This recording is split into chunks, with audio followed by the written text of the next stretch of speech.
So last week discussion was about strategic communication in an organization that use internal social media to connect all staff, local and international.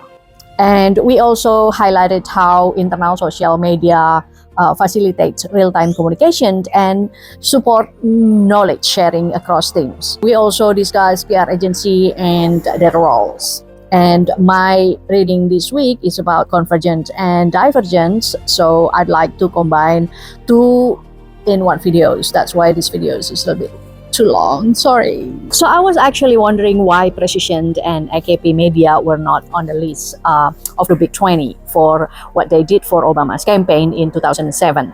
And instead, Edelman, who is the manipulative agency, placed first. Is it because of how much they earn?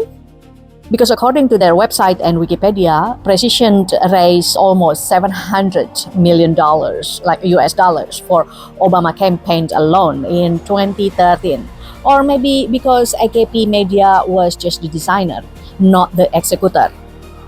Or because they're not a traditional PR agency. Why do I even bring this Obama campaign up?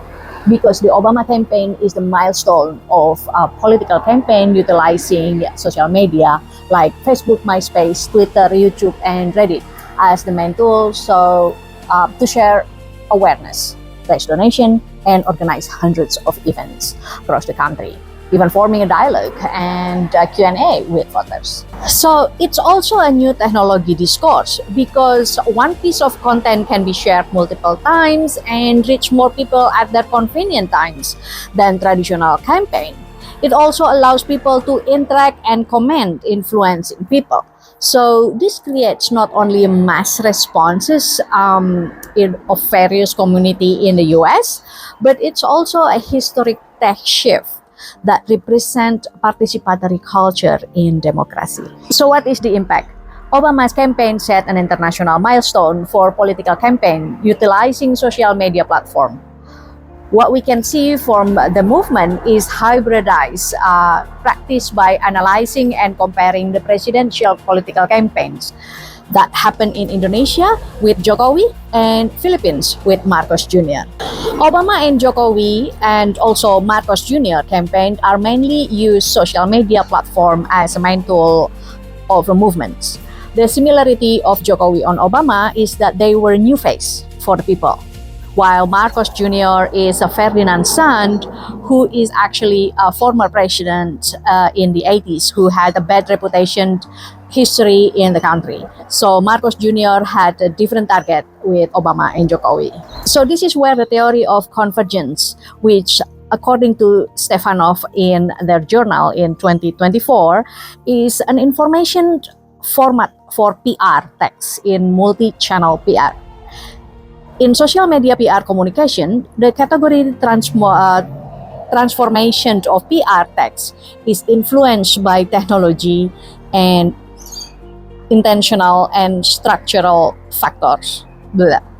So the convergence concept in these two campaigns, with Indonesia and Philippines, had the same structures as Obama's campaign. That is, there was an official team that draft and spread awareness message through multiple social media platforms, either it's paid, earned, or own media. And on the other hand, the divergence in this campaign is shaped differently in Southeast Asia. Indonesia and Philippines have different approach, target, and methods. While Indonesia is mirroring Obama's with volunteer sharing and looking at the future concept, the Philippines is targeting Gen Z and bringing up nostalgic and hiring influencers. So the divergence model is also very tricky. With the sample of both countries' political campaigns, although geographically they're close to each other, Indonesia and Philippines, it doesn't mean that you can use the same strategy to get a positive attention. Lesson learned.